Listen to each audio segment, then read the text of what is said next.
काली बहू की गोरी सौतन। जी वो मैं सोच रही थी क्यों ना हम विक्की की शादी करा दे। तुम ठीक कह रही हो, चलो जल्दी से तैयार हो जाओ, जमुना जी के घर चलते हैं। जिसके बाद मधु और रविंद्र जल्दी से तैयार होकर जमुना के घर जाते हैं। जमुना की बेटी किंजल से मधु और रविंद्र ने विक्की का रिश्ता बचपन में ही तय कर दिया था, जिस वजह से अब वो शादी का मुहूर्त निकलवाने के लिए जमुना के घर जाते हैं। मधु और रविंद्र जमुना से बात करते हैं और शादी की तारीख तय कर देते हैं। ऐसे ही कुछ दिन बीत जाते हैं और विक्की वापस अपने घर आता है। विक्की के आने के बाद मधु और रविंद्र उससे किंजल की फोटो दिखाकर शादी के बारे में बात करते हैं। आप लोगों ने मेरे लिए ये लड़की पसंद की है? आप लोगों को इस लड़की में क्या दिखा? इसका रंग तो देखिए कितना काला है। अगर ये मेरे साथ चलेगी तो सब लोग मेरा मजाक उड़ाएंगे। मुझे इससे शादी नहीं करनी है। अगर तूने किंजल से शादी नहीं की तो तुझे जायदाद में से एक फूटी कौड़ी भी नहीं मिलेगी। जायदाद न मिलने के डर से विक्की किंजल से शादी करने के लिए हाँ कर देता है। देखते ही देखते कुछ ही समय में किंजल और विक्की की शादी हो जाती है। माता पिता के डर से विक्की को हमेशा ही किंजल के साथ अच्छा बर्ताव करना पड़ता था। एक काम करता हूँ, मैं इसे अपने साथ शहर ले जाता हूँ, फिर मैं जो चाहूँ वो इसके साथ कर सकता हूँ। वहाँ तो मुझे कोई बोलने वाला भी नहीं होगा। विक्की इस बारे में अपने माता पिता से बात करता है। विक्की के माता पिता भी इसके लिए हाँ कर देते हैं। जिसके बाद विक्की किंजल को लेकर शहर चला जाता है।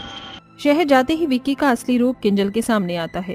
विक्की किंजल को उसके काले रंग की वजह से हमेशा ताने दिया करता था और मारता था, लेकिन किंजल अभी कुछ नहीं कहती थी।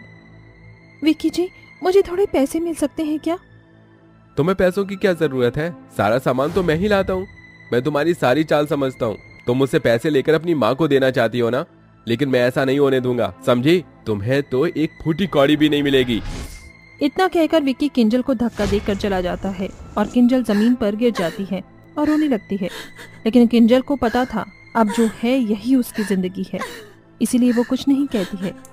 पैसे न होने की वजह से किंजल को काफी परेशानी होती थी, इसीलिए किंजल ने अब आटे की चक्की का काम शुरू कर दिया था। किंजल लोगों के गेहूं पीस कर उन्हें आटा दिया करती और जो पैसे किंजल को मिलते वो उन पैसों को जमा कर कर रखती थी। ऐसे ही समय बीतता रहता है। किंजल और विक्की की शादी को पूरे 4 साल हो जाते हैं। किंजल की एक बेटी होती है जिसका नाम परी होता है। विक्की ना ही किंजल को पसंद करता था और ना ही अपनी बेटी परी को। पापा पापा देखो, आज मुझे ड्राइंग में फर्स्ट प्राइज मिला है।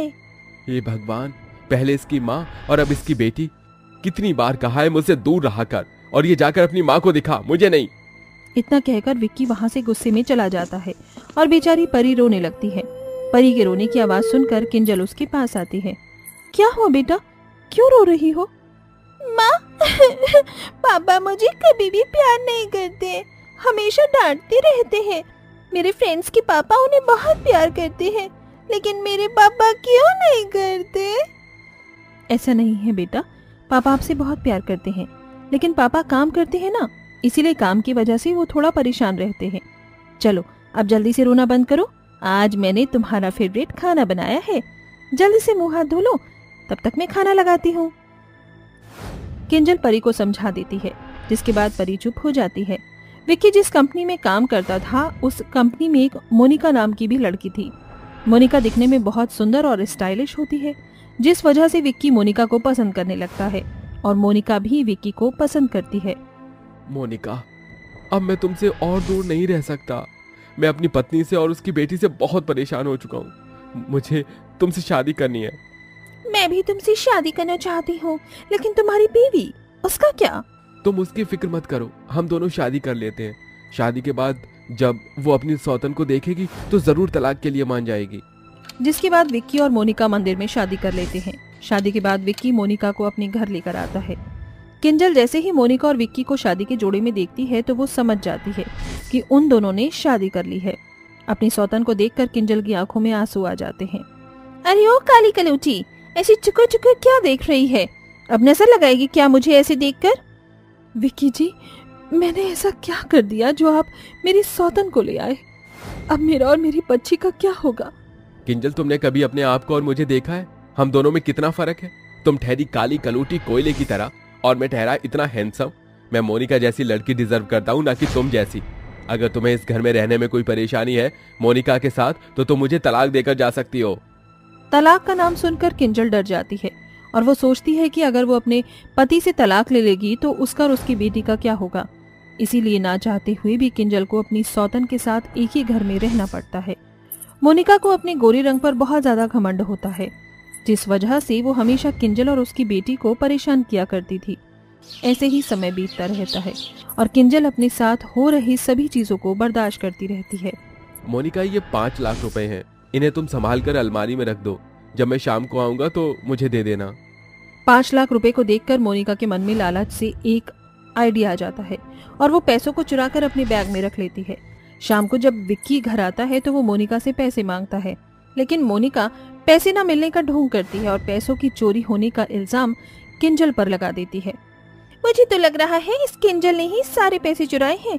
जब मैं पैसे रख रही थी तो इसने मुझे अलमारी में पैसा रखते हुए देख लिया था। नहीं विक्की जी, ये झूठ बोल रही है, मैंने कोई पैसे नहीं चुराए हैं।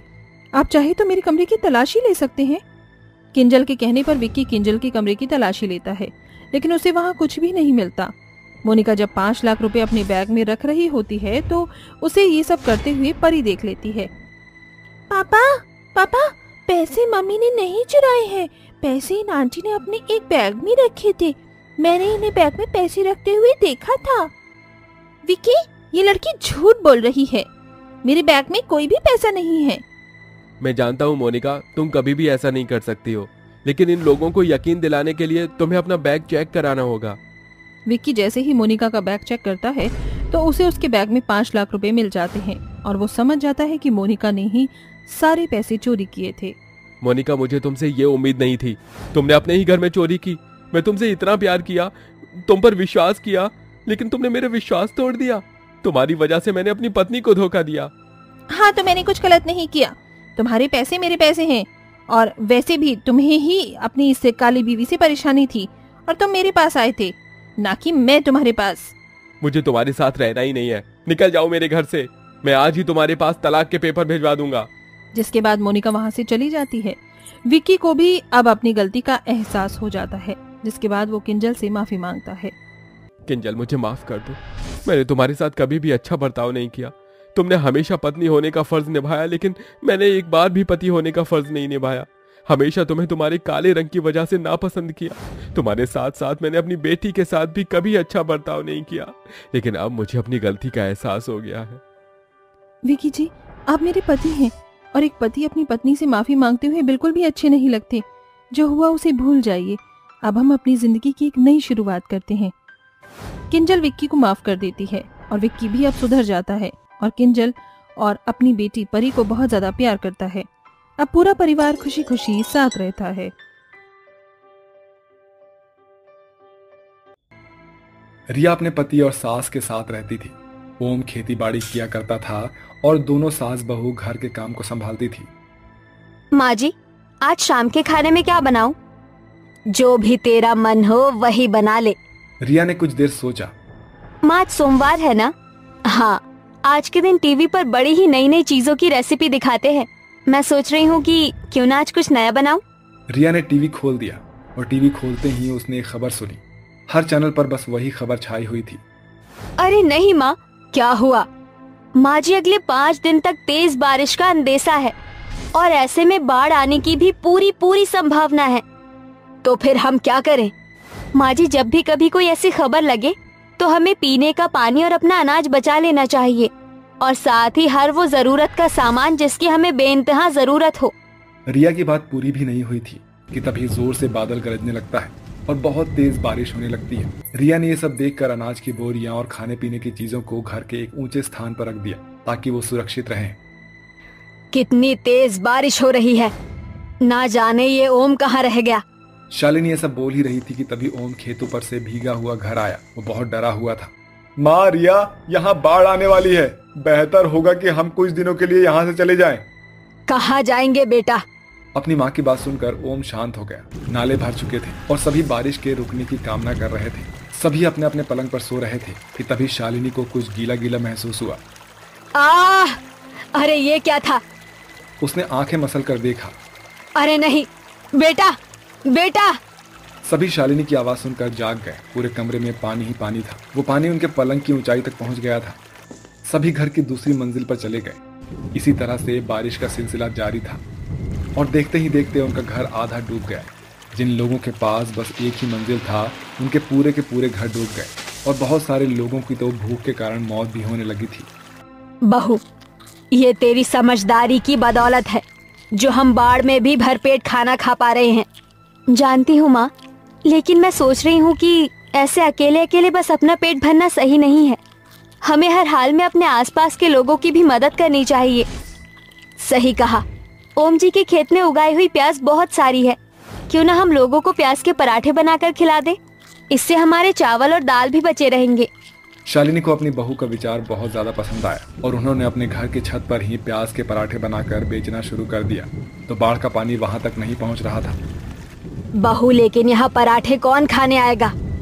माँ इन पराठों की खुशबू ही लोगों को खींच कर लेकर आएगी। रिया ने ऐसा बोला ही था कि तभी उसके आसपास की छतों पर लोगों की भीड़ इकट्ठा होने लगी। जिन लोगों के घर डूब चुके थे, भूख की तड़प ने उन्हें तैर कर या फिर किसी चीज का सहारा लेकर रिया के पराठों तक आने पर मजबूर कर दिया। रिया बहन, ये पराठे हमें भी दे दो। मेरे बच्चे 3 दिन से भूखे हैं।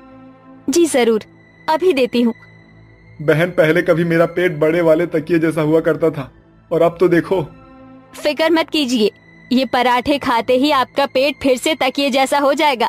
रिया सभी को पराठे बनाकर खिलाने लगती है।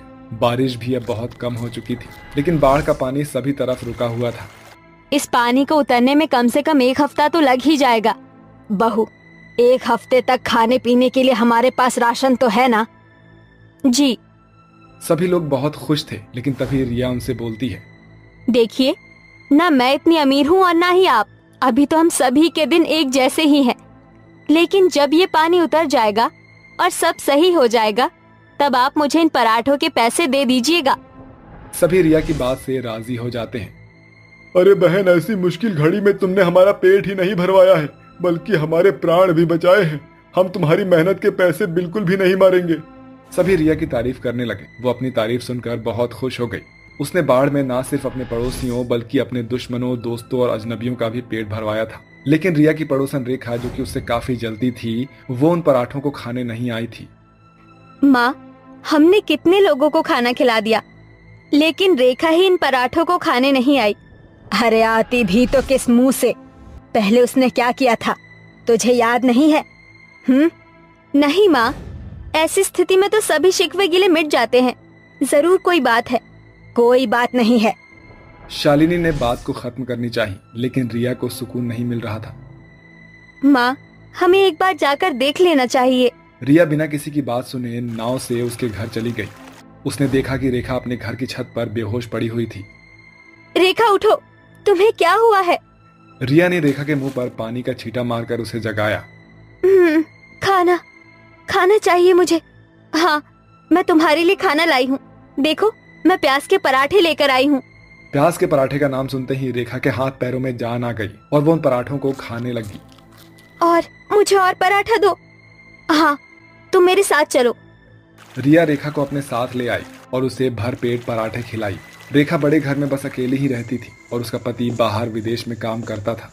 रोज ऐसे ही सिलसिला जारी था और देखते ही देखते बारिश का पानी भी उतरने लगा और सभी लोग अपने अपने कामों में जुट गए। लेकिन माँ, सभी का बाढ़ में पेट भरवाने की वजह से हमारा राशन बिल्कुल खत्म हो चुका है। तभी तो कहते हैं कि हमें सिर्फ अपने बारे में सोचना चाहिए। अब हम क्या खाएंगे? दोनों बहू बेटा चुप हो गए। घर में टेंशन का माहौल था कि तभी रिया के दरवाजे पर दस्तक हुई और दरवाजे पर रेखा हाथ में बड़ा सा बर्तन लिए खड़ी हुई थी। ये लो रिया, इसे मेरी तरफ से एक तोहफे के रूप में अपना लो। अरे इसकी प्लीज मना मत करना।